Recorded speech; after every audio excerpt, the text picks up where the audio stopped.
Saludos cordiales a los presentes y a todos los que se integran a este estudio por las redes sociales. Sean todos bienvenidos.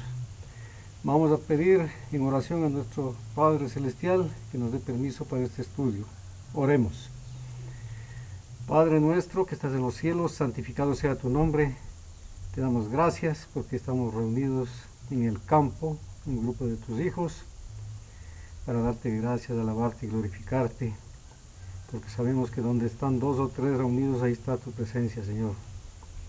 Bendice a tu pueblo, a tu iglesia local, nacional y mundial, a todos los que predican la verdad para este tiempo, la verdad presente, el último mensaje de misericordia a toda nación, tribu, lengua y pueblo. Derrama el Espíritu Santo sobre tu pueblo, sobre cada uno de nosotros, y que dirijas este mensaje a tu pueblo que crea en ti. Ayúdanos, Señor, porque estamos viviendo los momentos finales de la historia de este mundo. Son momentos solemnes e importantes en los cuales tenemos que abrir nuestras mentes, nuestros corazones para aprender más de ti, de tu palabra y del espíritu de profecía. Ayúdanos en todo y bendícenos a todos los que nos ven y nos escuchan. Te damos gracias por todo en nombre de nuestro Señor Jesucristo. Amén. Antes de empezar el estudio de Daniel capítulo 7 de este día, quiero enviar un mensaje a todos los ministros, pastores, dirigentes, ancianos, diáconos y miembros de iglesia. Estamos viviendo en un tiempo muy solemne en el cual tenemos que predicar la verdad presente, como dice en Isaías 58:1. Clama voz en cuello, no te detengas, alza tu voz como trompeta y anuncia a mi pueblo su rebelión y a la casa de Jacob su pecado. Para despertar a la gente y al pueblo de Dios de ese letargo espiritual, de esa somnolencia, de ese espasmo, esa muerte espiritual. Y hay que hablar la verdad a la gente, ya sea que acepte o no lo acepte.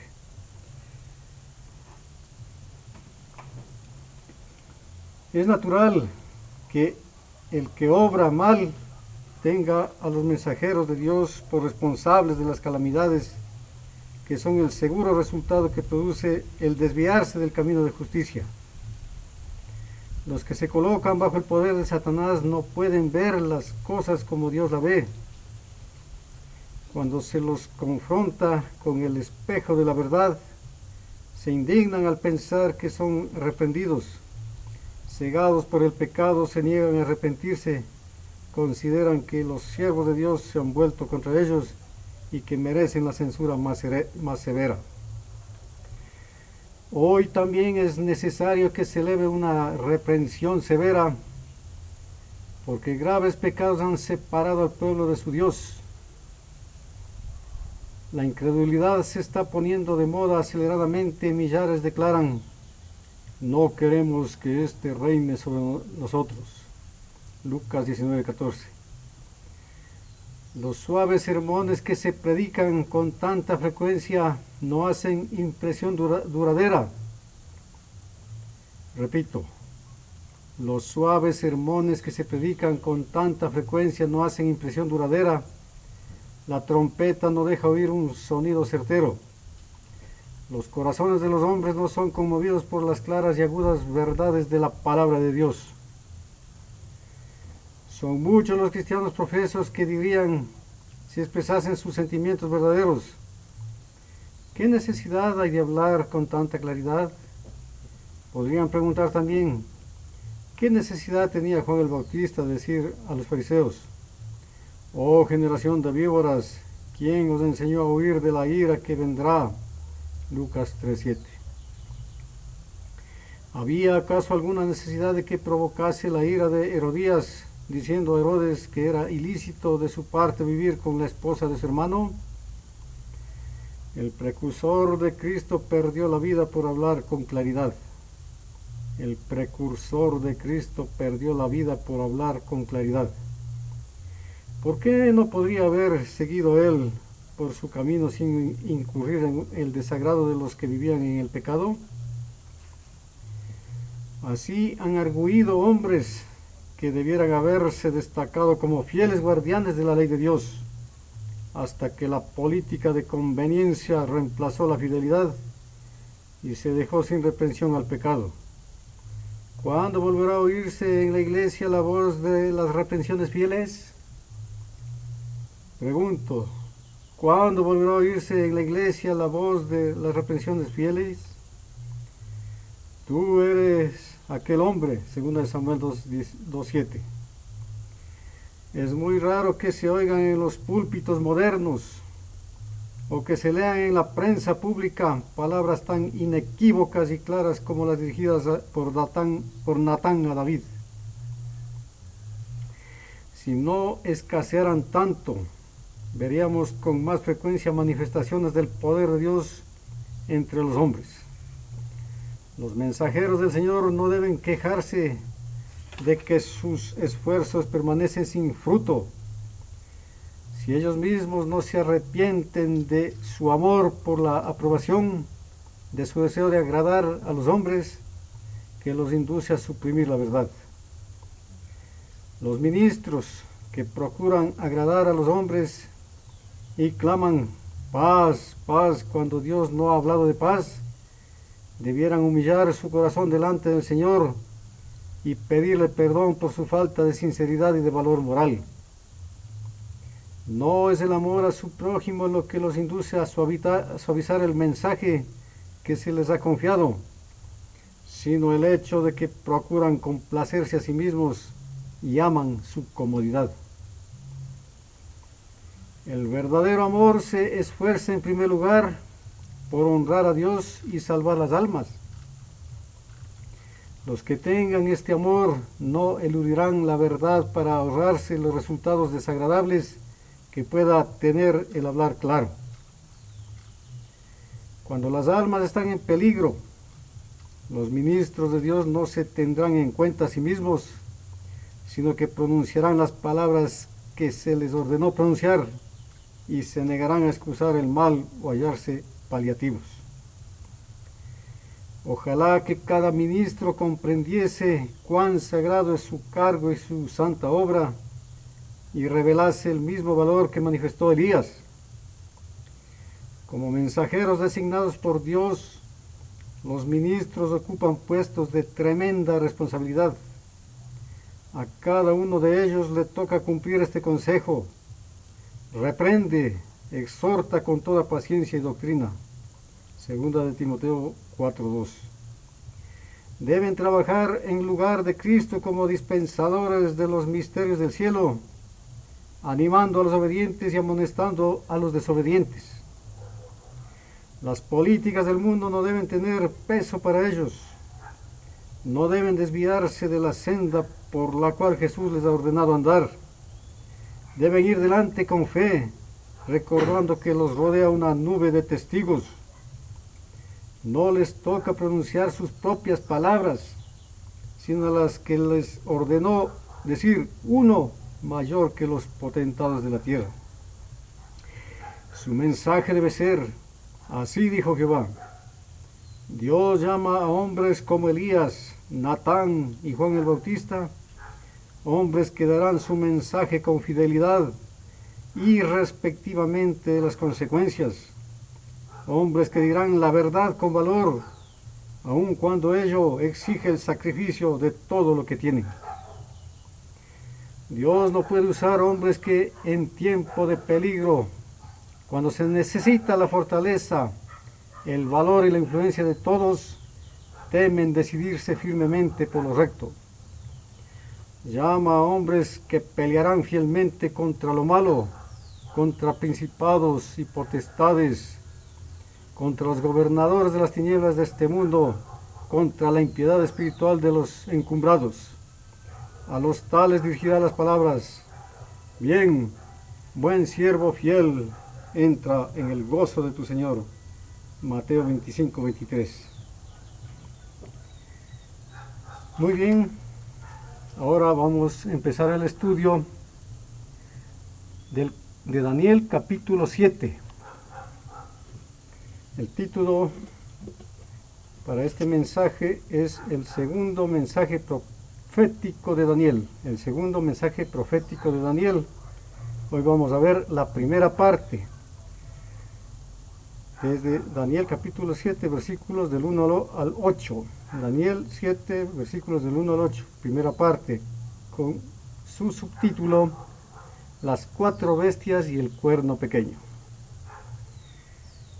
Las 4 bestias y el cuerno pequeño. Muy bien. El capítulo 7 de Daniel es una de las 4 visiones que nos da un bosquejo de la historia del mundo desde los tiempos de Daniel hasta el fin del mundo. Para entender con claridad estos capítulos debe observarse cuidadosamente entre ellos el paralelismo. La revelación básica de estas visiones es el esfuerzo del maligno para lograr el control del mundo, pero sus consiguientes derrotas culminarán en el final del eterno reino de Cristo.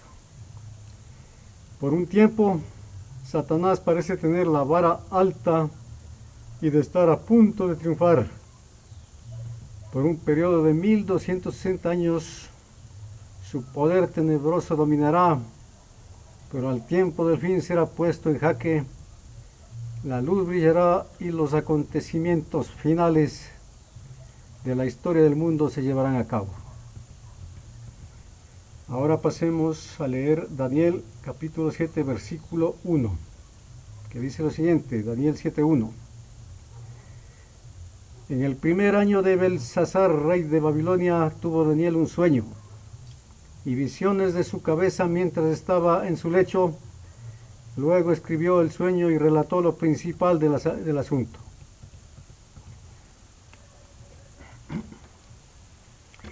El nombre babilónico Belshar-Usur significa Bel protege al rey. Y Belsasar fue el primer hijo de Nabonidus, el último rey del imperio neobabilónico. Se debería notar que Daniel no presenta los eventos en este capítulo en un orden cronológico estricto. Los eventos de los capítulos 5 y 6 tuvieron lugar después de aquellos narrados en el capítulo 7.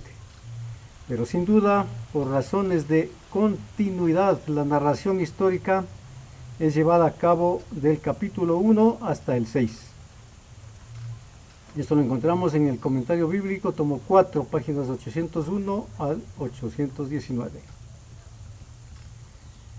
Daniel tuvo un sueño en el cual el Señor le dio una vista general de la historia futura del mundo. La profecía del capítulo 7 cubre esencialmente el mismo periodo histórico que el sueño narrado en el capítulo 2. Los dos se extienden desde los días del profeta hasta el establecimiento del reino de Dios. Nabucodonosor vio a los poderes del mundo representados por una gran imagen de metal. Daniel lo vio simbolizados como bestias y cuernos, y vio también aspectos de la historia relacionados con la experiencia del pueblo de Dios y sus hechos más sobresalientes de su plan. La profecía del capítulo 7, como la de los otros capítulos que le siguen, fue dado especialmente para la gente de Dios, para que entendieran su participación en el plan divino para las edades. Una vista anticipada e inspirada de los eventos fue dada en relación con la gran controversia entre Cristo y Satanás. Los esfuerzos del archienemigo de las almas para destruir al pueblo santo fueron desenmascarados y la victoria final asegurada. Esto lo encontramos en el tomo 4 del comentario bíblico, página 819. En todas las edades el pueblo de Dios ha sido la luz del mundo. En todas las edades el pueblo de Dios ha sido la luz del mundo. De Daniel y sus compañeros, una brillante luz se manifestó en medio de las tinieblas morales de las cortes reales. En visión santa, Dios reveló a Daniel la luz y la verdad que había estado escondida de otros hombres, y a través de sus siervos escogidos esta luz ha brillado a través de las edades y continuará brillando hasta el tiempo del fin. Review and Herald del 9 de febrero de 1904. Ahora pasemos a la Biblia, a leer Daniel capítulo 7 versículos 2 y 3. Daniel 7 versículos 2 y 3. Daniel dijo: miraba yo en mi visión de noche, y he aquí que los cuatro vientos del cielo combatían en el gran mar, y cuatro bestias grandes diferentes la una de la otra subían del mar. Los grandes reinos que han gobernado al mundo le fueron presentados al profeta Daniel como en forma de fieras que surgían mientras los cuatro vientos del cielo combatían en el gran mar. Daniel 7:2. En Apocalipsis 17, un ángel explicó que las aguas representaban pueblos, naciones y lenguas. Esto está en Apocalipsis 17:15. Los vientos simbolizan luchas. Los cuatro vientos del cielo que combatían en la gran mar representan los terribles dramas de conquista y revolución por los cuales los reinos alcanzaron el poder. Esto lo encontramos en el Conflicto de los Siglos, página 492 y 493. A cada nación que subió al escenario de acción se le permitió ocupar su lugar en la tierra, para que pudiese determinar si iba a cumplir los propósitos del vigilante y santo. La profecía describió el nacimiento y el progreso de los grandes imperios mundiales: Babilonia, Medo-Persia, Grecia y Roma. Con cada uno de ellos, como con las naciones de menos potencia, la historia se repitió. Cada uno tuvo su plazo de prueba. Cada uno fracasó, su gloria se desvaneció y desapareció su poder. Aunque las naciones rechazaron los principios divinos y con ello labraron su propia ruina, un propósito divino predominante ha estado obrando manifiestamente a través de los siglos. Fue esto lo que vio el profeta Ezequiel en la maravillosa representación que se le dio durante su destierro en la tierra de los caldeos, cuando se desplegaron ante su mirada atónita los símbolos que revelaban un poder señoreador que rige los asuntos de los gobernantes terrenales. Ezequiel 1, versículo 4 y 26, y Ezequiel 10, versículo 8. Esto lo encontramos en Profetas y Reyes, página 392 y 393. A Daniel se le dio una visión de bestias feroces que representan los poderes de la tierra, pero la insignia del reino del Mesías es un cordero. Los reinos terrenales predominan mediante el empleo de la fuerza material, pero Cristo desterrará toda arma carnal, todo instrumento de sujeción.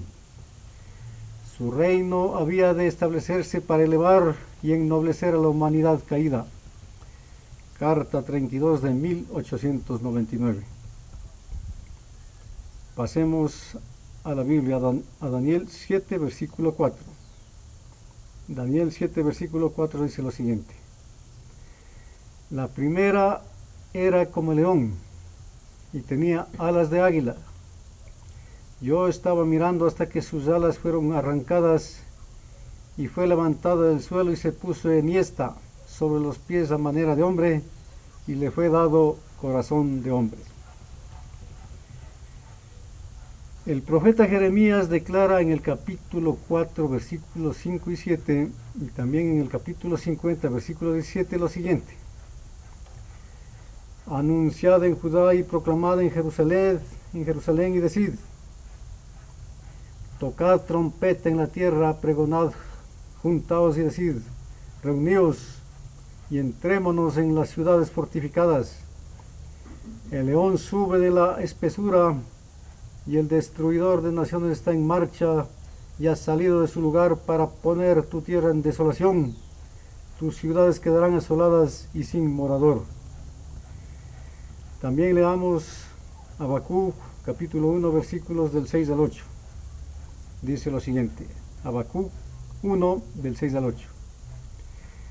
Porque he aquí yo levanto a los caldeos, nación cruel y presurosa, que camina por la anchura de la tierra para poseer las moradas ajenas. Formidable es y terrible, de ella misma procede su justicia y su dignidad. Sus caballos serán más ligeros que leopardos y más feroces que lobos nocturnos, y sus jinetes se multiplicarán. Vendrán de lejos sus jinetes y volarán como águilas que se apresuran a devorar. Con este marco bíblico podemos decir que el león, el rey de las bestias, y el águila, el rey de las aves, representan a cabalidad el imperio de Babilonia en la cúspide de su gloria. El león es notable por su fuerza, mientras que el águila es famosa por su poder y radio de acción en su vuelo. El poder de Nabucodonosor fue sentido no solamente en Babilonia, sino desde el Mediterráneo al Golfo Pérsico y desde Asia Menor a Egipto. Esto está en el comentario bíblico, tomo 4, página 820. Luego el profeta Daniel nos dice: estaba mirando hasta que sus alas fueron arrancadas, y fue levantado del suelo y se puso enhiesta sobre los pies a manera de hombre, y le fue dado corazón de hombre. La Biblia, aclarando esta escena, nos declara en Daniel capítulo 4 versículos del 28 al 37 lo siguiente. Daniel 4 versículos 28 al 37. Todo esto vino sobre el rey Nabucodonosor al cabo de 12 meses paseando en el palacio del reino de Babilonia. Habló el rey y dijo: ¿no es esta la gran Babilonia que yo edifiqué para casa del reino con la fuerza de mi poder y para gloria de mi grandeza? Y aún estaba la palabra en la boca del rey cuando descendió una voz del cielo diciendo: a ti se te dice, rey Nabucodonosor, el reino es traspasado de ti, y de entre los hombres te echan, y con las bestias del campo será tu morada, y como los bueyes te apacentarán, y 7 tiempos pasarán sobre ti, hasta que reconozcas que el Altísimo señorea en el reino de los hombres, y que a quien él quiere lo da. En la misma hora se cumplió la palabra sobre Nabucodonosor, y fue echado de entre los hombres, y comía hierba como los bueyes, y su cuerpo se bañaba con el rocío del cielo, hasta que su pelo creció como las plumas de águila, y sus uñas como de aves. Mas al fin del tiempo yo, Nabucodonosor, alcé mis ojos al cielo, y mi sentido me fue vuelto, y bendije al Altísimo y alabé y glorifiqué al que vive para siempre, porque su señorío es eterno y su reino por todas las edades. Y todos los moradores de la tierra son estimados como nada, y la hace según su voluntad en el ejército del cielo y en los habitantes de la tierra. No hay quien estorbe su mano y le diga: ¿qué haces? En el mismo tiempo mi sentido me fue vuelto, y la majestad de mi reino, mi dignidad y mi grandeza volvieron a mí, y mis gobernadores y mis grandes me buscaron, y fui restituido a mi reino, y mayor grandeza me fue añadida. Ahora yo, Nabucodonosor, alabo, engrandezco y glorifico al Rey del cielo, porque todas sus obras son verdad, y sus caminos juicio, y humillar puede a los que andan con soberbia.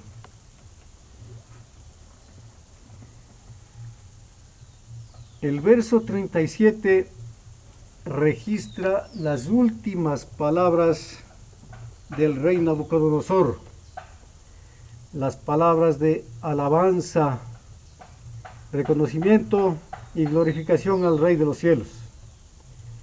De esta manera se puso de pie a manera de hombre y humillando su soberbia. Dios le dio un corazón de hombre capaz de reconocer y guardar la santa ley de Dios. El imperio que siguió al reino de Israel, cuando éste se derrumbó por la desobediencia a los mandamientos de Dios, fue el reino de Babilonia. Esta es la razón para que la secuencia de reinos mostrados en visión al profeta Daniel, Daniel 7, del 1 al 8, comenzara por el reino de los caldeos. En la historia de las naciones, el que estudia la palabra de Dios puede contemplar el cumplimiento literal de la profecía divina. Babilonia, al fin quebrantada, desapareció porque en tiempos de prosperidad sus gobernantes se habían considerado independientes de Dios y habían atribuido la gloria de su reino a las hazañas humanas. Los reinos que siguieron fueron aún más viles y corruptos y se fueron hundiendo cada vez más en su falta de valor moral. Esto está en el libro Conflicto y Valor, página 250. En vez de ser protectora de los hombres, Babilonia se convirtió en orgullosa y cruel opresora. Las palabras de la inspiración que describen la crueldad y la voracidad de los gobernantes de Israel revelan el secreto de la caída de Babilonia y de muchos otros reinos que han caído desde que empezó el mundo. Coméis la grosura y os vestís de la lana, la engordada degolláis, mas no apacentáis a las ovejas. No fortalecisteis las débiles, ni curasteis la enferma, no vendasteis la perniquebrada, ni buscasteis la perdida, sino que os habéis enseñoreado de ellas con dureza y con violencia. La Educación, página 176. Ahora leamos Daniel 7.5. Pasemos a la Biblia, Daniel 7.5. Dice lo siguiente: y he aquí otra segunda bestia semejante a un oso, la cual se alzaba de un costado más que del otro, y tenía en su boca 3 costillas entre los dientes, y le fue dicho así: levántate, devora mucha carne. Respecto a los medos y los persas, el profeta Isaías nos dice en el libro de Isaías, capítulo 13, versículos del 17 al 19, lo siguiente. Isaías 13, del 17 al 19. He aquí que yo despierto contra ellos a los medos, que no se ocuparán de la plata ni codiciarán el oro. Con arco tirarán a los niños y no tendrán misericordia del fruto del vientre, ni su ojo perdonará a los hijos.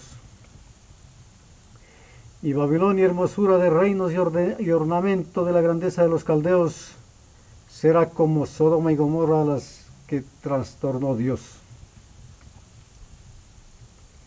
El profeta Daniel dice en Daniel 8, versículos 3 y 20 lo siguiente. Daniel 8, versículos 3 y 20.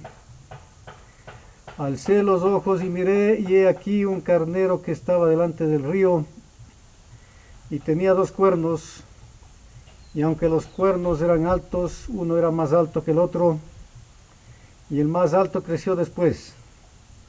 En cuanto al carnero que viste, que tenía 2 cuernos, estos son los reyes de Media y de Persia. En el libro de Proverbios leemos lo siguiente. Proverbios 28:15. Proverbios 28:15 dice lo siguiente: león rugiente y oso hambriento es el príncipe impío sobre el pueblo pobre.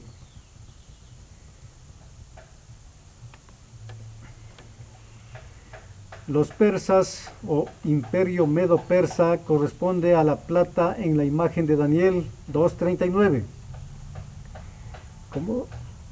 Como la plata es inferior al oro, así en ciertos aspectos el oso es inferior al león. El oso, sin embargo, es cruel y rapaz, características atribuidas a los medos en Isaías capítulo 13, versículos del 17 al 19. Esto está en el comentario bíblico, tomo 4, página 821. Y tenía en su boca 3 costillas entre los dientes, y le fue dicho: levántate y devora mucha carne. En el capítulo 8 del libro de Daniel se lee lo siguiente, Daniel 8:4.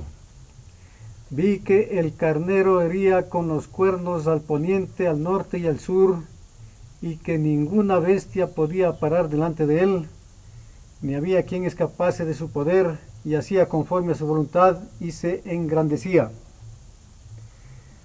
Las costillas no se mencionan en la interpretación, versículos del 17 al 27, pero muchos comentadores las han considerado como símbolo de los 3 principales poderes que fueron conquistados por el imperio medo-persa: Lidia, Babilonia y Egipto. Esto lo encontramos en el comentario bíblico, tomo 4, página 84. Babilonia pasó porque en su prosperidad se olvidó de Dios y atribuyó la gloria de su prosperidad a los logros humanos.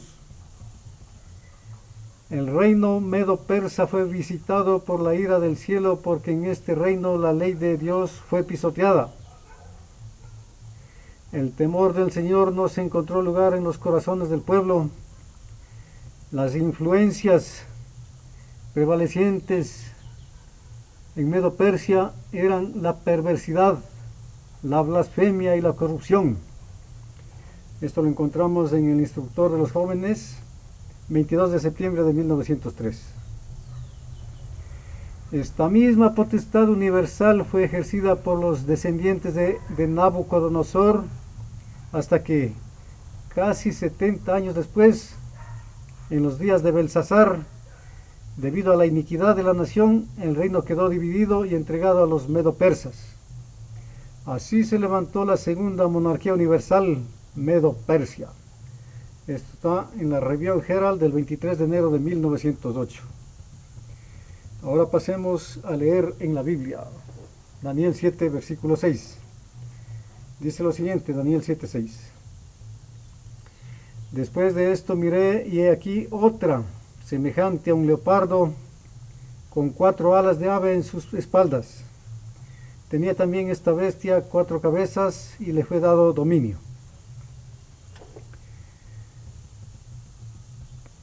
La Biblia, en la interpretación de las 4 fieras descritas en este capítulo, nos dice lo siguiente en Daniel 7:17. Estas 4 grandes bestias son 4 reyes que se levantarán en la tierra.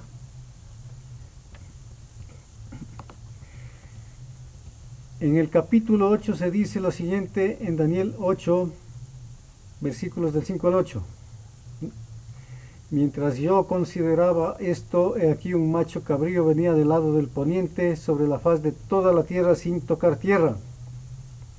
Y aquel macho cabría tenía un cuerno notable entre sus ojos, y vino hasta el carnero de 2 cuernos que yo había visto en la ribera del río, y corrió contra él con la furia de su fuerza, y lo vi que llegó junto al carnero, y se levantó contra él y lo hirió. Y le quebró sus 2 cuernos, y el carnero no tenía fuerzas para pararse delante de él. Lo derribó por lo tanto en tierra y lo pisoteó, y no hubo quien librase al carnero de su poder. Y el macho cabrío se engrandeció sobremanera, pero estando en su mayor fuerza, aquel gran cuerno fue quebrado, y en su lugar salieron otros 4 cuernos notables hacia los 4 vientos del cielo. La Biblia continúa y dice en Daniel 8, 21 y 22.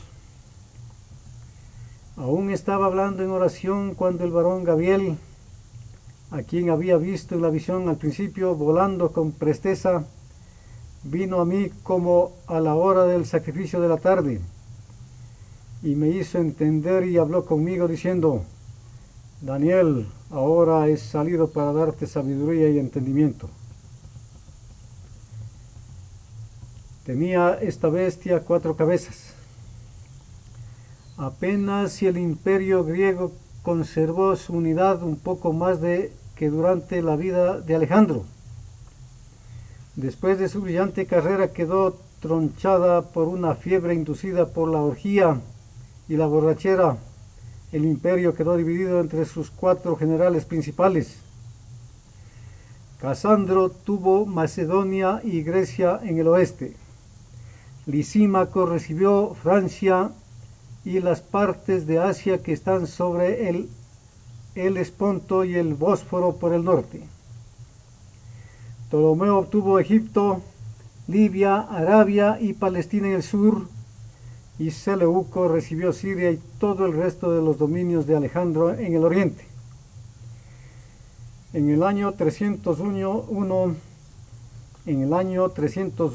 antes de Cristo, con la muerte de Antígono, completaron los generales de Alejandro la división de su reino en 4 partes que indicaban las 4 cabezas de leopardo.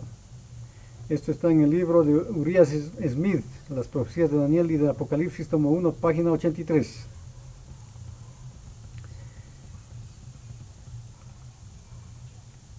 El reino medo-persa fue visitado por la ira de Dios porque en él la ley de Dios fue pisoteada. El temor de Dios no tenía poder entre el pueblo. La iniquidad, la blasfemia y la corrupción eran las prevalecientes influencias en este reino, y los reinos que siguieron eran aún más bajos y corruptos. Se deterioraron porque se olvidaron de Dios. Olvidándole a él, se hundieron más y más en la escala. El vasto imperio romano se deshizo en pedazos. La Iglesia de Roma se jacta de su infalibilidad y del poder de su religión heredada. Pero esta religión es un horror a todo el que está familiarizado con los secretos del misterio de iniquidad. Los sacerdotes de esta iglesia mantienen su ascendencia al guardar al pueblo ignorante de la voluntad de Dios. Esto lo encontramos en la Review and Herald del 6 de febrero de 1900. Ahora pasemos a la Biblia, Daniel capítulo 7, versículo 7. Daniel 7:7. Después de esto miraba yo en las visiones de la noche, y he aquí la 4ª bestia espantosa y terrible y en gran manera fuerte, la cual tenía unos dientes grandes de hierro y devoraba y desmenuzaba y las sobras hollaba con sus pies, y era muy diferente de todas las bestias que vi antes de ella, y tenía 10 cuernos. Presumiblemente no hubo en el mundo creado una bestia que sea susceptible de comparación con la horrorosa criatura descrita en este versículo, como en los casos de las primeras 3 bestias. Sin embargo, no existe duda que esta bestia representa al mismo poder simbolizado por las piernas de hierro de la gran imagen descrita en el capítulo 2, verso 40 del libro de Daniel. Es claro por la historia del mundo que el poder que siguió al tercer imperio profético fue Roma. Sin embargo, la transición fue gradual de tal manera que hace imposible marcar un punto que nos indique el cambio. Como se estableció anteriormente, el imperio de Alejandro fue dividido en 4 reinos helénicos, y su reemplazo por el imperio romano fue un proceso gradual en varias etapas principales. Hasta el año 200 a.C., cuando Cartago no fue más un rival, aunque no fue destruido sino más de un siglo después, Roma fue la señora del oeste del Mediterráneo y había comenzado a tener contacto con el este donde llegó también a ser dominante. En el año 197 Roma derrotó a Macedonia y estableció a los estados griegos bajo su protección. En el año 190 Roma derrotó a Antíoco III y tomó el territorio seleucida por el este hasta los montes Taurus. En el año 168, en la batalla de Pydna, Roma terminó con la monarquía en Macedonia, dividiéndola en 4 confederaciones, y probablemente en el mismo año hizo desistir a Antíoco IV de su ataque a Egipto. En el año 146 después de Cristo, Roma anexó Macedonia como una provincia y puso la mayor parte de las ciudades griegas bajo el gobernador de Macedonia.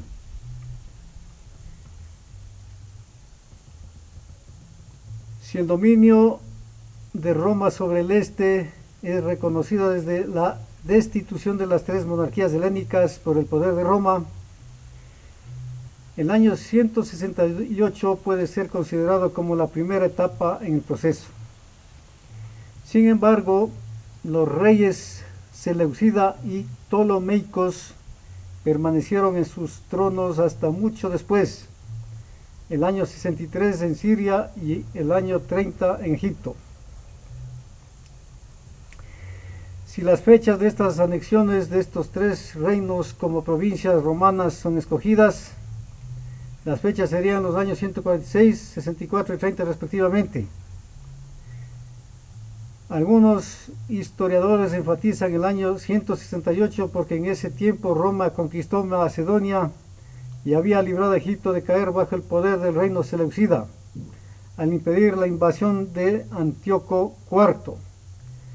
Esto demostró que Roma virtualmente controlaba a los 3 reinos, aunque había conquistado solamente uno de ellos.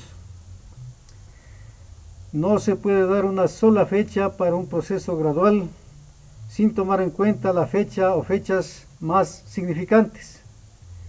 El cambio del poder del mundo a Roma es claro, y la absorción del territorio de Alejandro desde Macedonia hasta el Éufrates se completó en el año 30 antes de Cristo.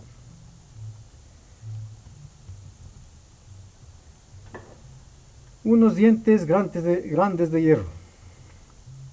Estos enormes dientes metálicos hablan de su crueldad y de su fuerza.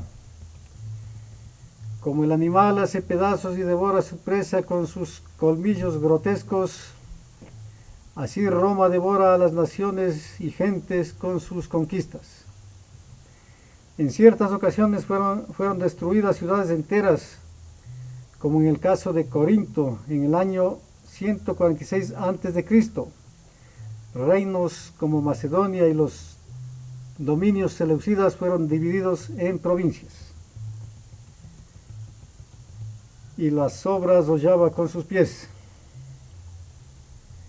Donde Roma no destruía o subyugaba a la gente, con frecuencia los empleaba como esclavos o eran vendidos a la esclavitud. En la intensidad de su poder, Roma aventajaba a los reinos que previamente había gobernado en el mundo. 10 cuernos son explicados como 10 reyes, versículo 24. Si los 4 reyes del versículo 17 representan reinos paralelos a los 4 imperios del capítulo 2, entonces existe completa razón para entender que estos 10 reyes son también reinos, como los 4 cuernos del macho cabrío son 4 reinos. Daniel 8:22. Las invasiones sucesivas al imperio romano por numerosas tribus germánicas y el reemplazo del imperio por un número de estados y monarquías separados son hechos bien establecidos en la historia. Debido al hecho de que una veintena o más tribus bárbaras invadieron el imperio romano, algunos comentadores han compilado varias listas de los reinos que fueron fundados. La siguiente lista es representativa: ostrogodos, visigodos, francos, vándalos, suevos, alamanes, anglosajones, érulos, lombardos, burgundios. Algunos prefieren los hunos en vez de los alamanes. Sin embargo, los hunos desaparecieron tempranamente sin dejar un reino establecido. El periodo constituyó un gran trastorno, confusión y cambio, durante el cual un gran número de estados aseguraron su independencia. Esto lo encontramos en el comentario bíblico, tomo 4, página 825 y 826.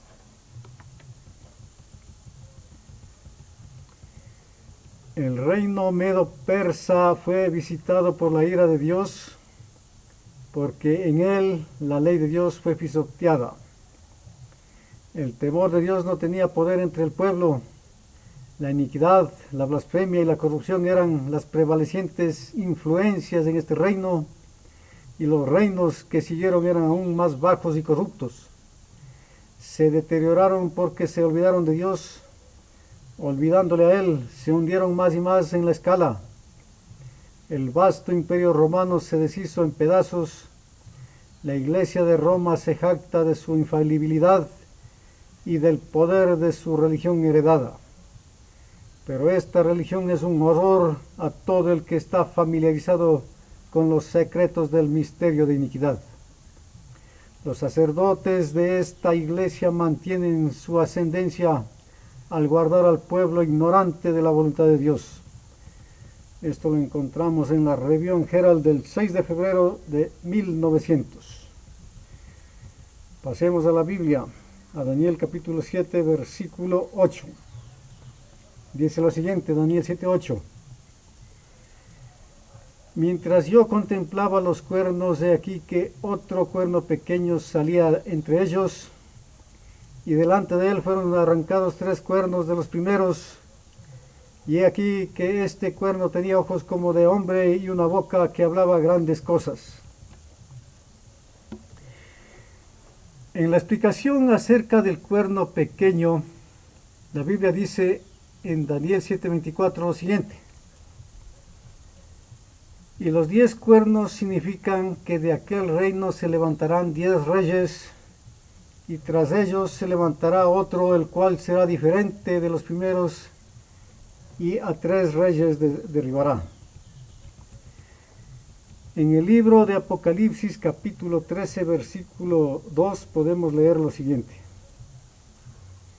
y la bestia que vi era semejante a un leopardo, y sus pies como de oso, y su boca como boca de león, y el dragón le dio su poder y su trono y grande autoridad. Refiriéndose a este versículo, el espíritu de profecía nos dice, en el capítulo 13 versículos del 1 al 10, se describe otra bestia parecida a un leopardo, a la cual el dragón le dio su poder, su trono y grande autoridad. Este símbolo, como ha creído la mayoría de protestantes, representa al papado, el cual heredó el poder y la autoridad del antiguo reino del Imperio Romano. Esto está en el Conflicto de los Siglos, página 492. Su cuerpo de leopardo, patas de oso y boca de león indica que este reino heredó algunas de las características paganas de los imperios griego, medo-persa y babilónico, representado como fieras en Daniel 7 del 1 al 10.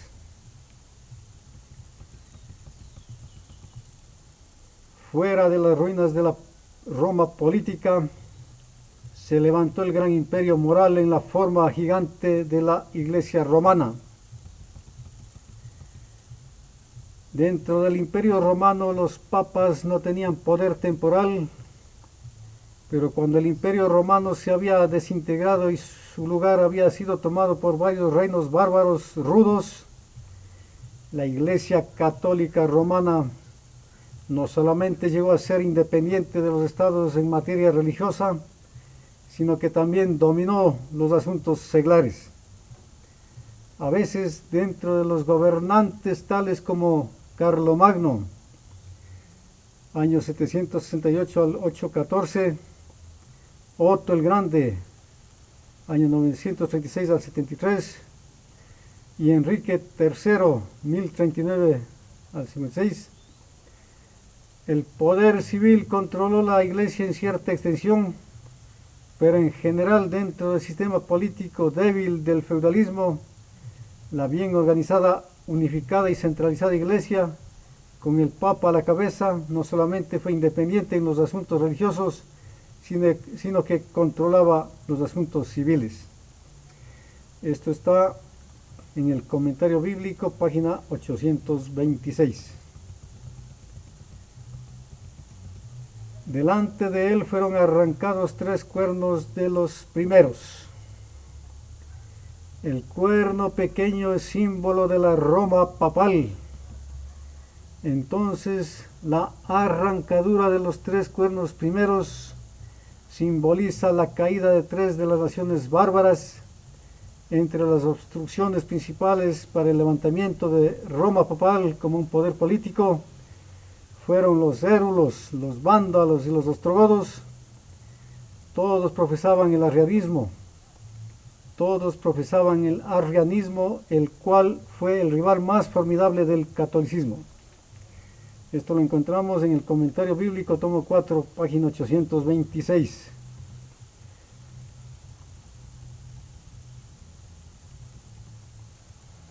Tenía ojos como de hombre y una boca que hablaba grandes cosas. Los ojos son el símbolo de la inteligencia. La Biblia dice en Eclesiastés 2.14 lo siguiente. Eclesiastés 2.14. El sabio tiene sus ojos en su cabeza, mas el necio anda en tinieblas. Pero también entendí yo que un mismo suceso acontecerá al uno como al otro. Cuando dice ojos como de hombre, significa que su pensamiento es de hombre que es incapaz de ver la verdad en la palabra del Señor, la cual solamente se detecta cuando el Espíritu Santo actúa en la persona. El salmista dice en Salmos 119, 18 lo siguiente. Salmos 119, 18.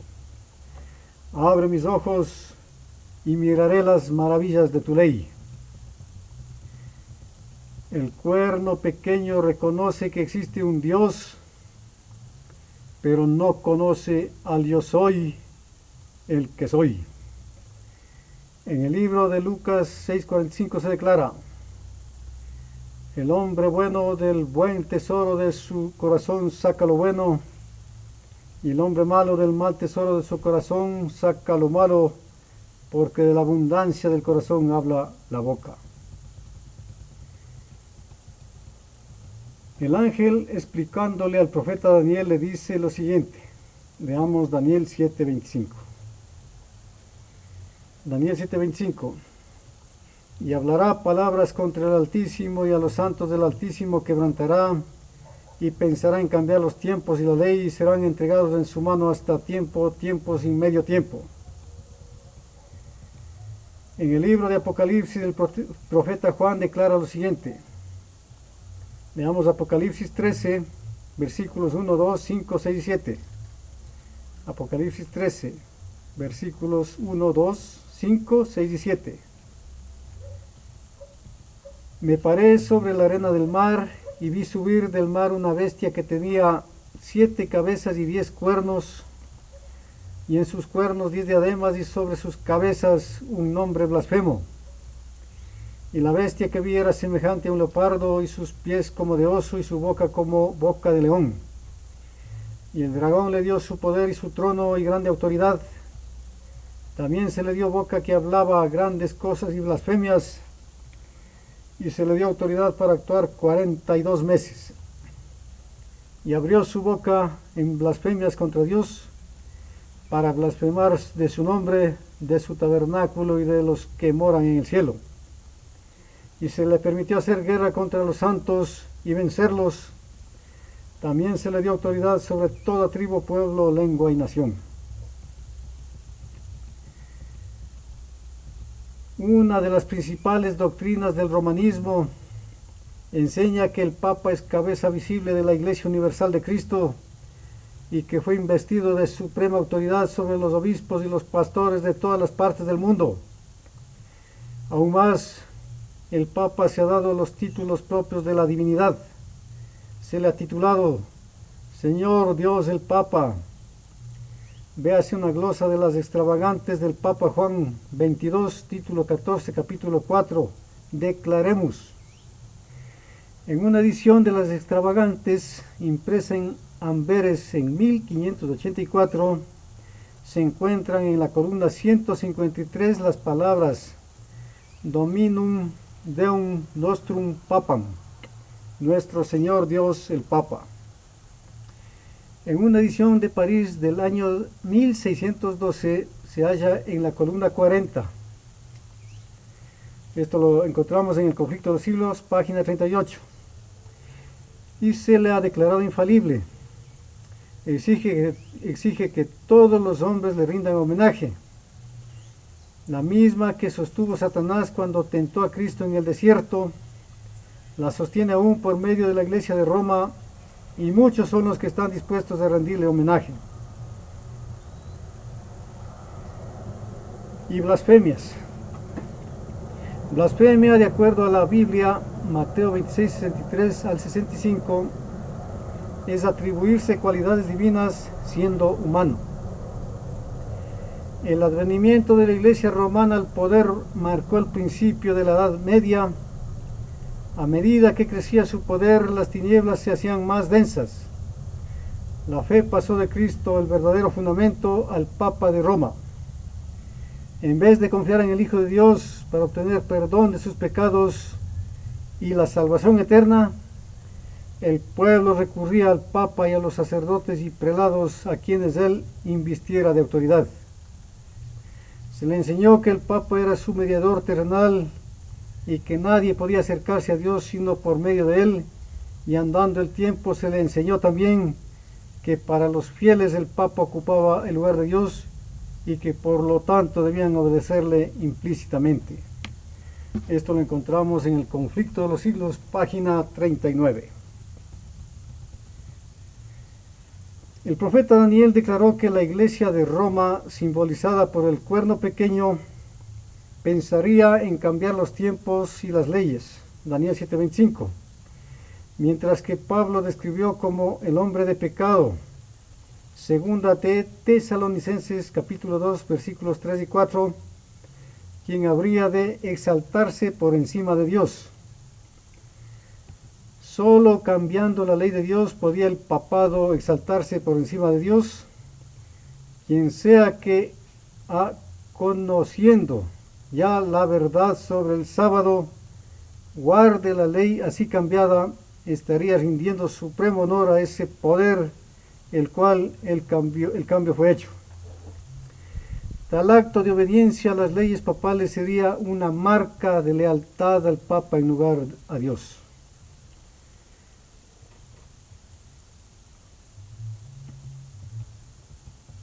El vasto imperio de Roma se deshizo en pedazos y de sus ruinas se levantó ese gran poder, la Iglesia católico romana. Esta iglesia se jacta de su infalibilidad y su religión heredada. Pero esta religión es un horror a todo aquel que está familiarizado con los secretos del misterio de iniquidad. Los sacerdotes de esta iglesia mantienen su ascendencia guardando al pueblo en ignorancia de la voluntad de Dios, como está revelada en las Escrituras. Esto lo encontramos en el libro El Instructor de los Jóvenes del 22 de septiembre de 1903. Hermanos y amigos, hasta aquí llegamos con la primera parte del capítulo 7 de Daniel. En una próxima entrega daremos la segunda parte. Que todos estemos bien y que sigamos los caminos del Señor, andando en sus mandamientos y teniendo la fe de Jesús. Que Dios nos bendiga y nos cuide. Maranata, el Señor viene pronto, prepárate.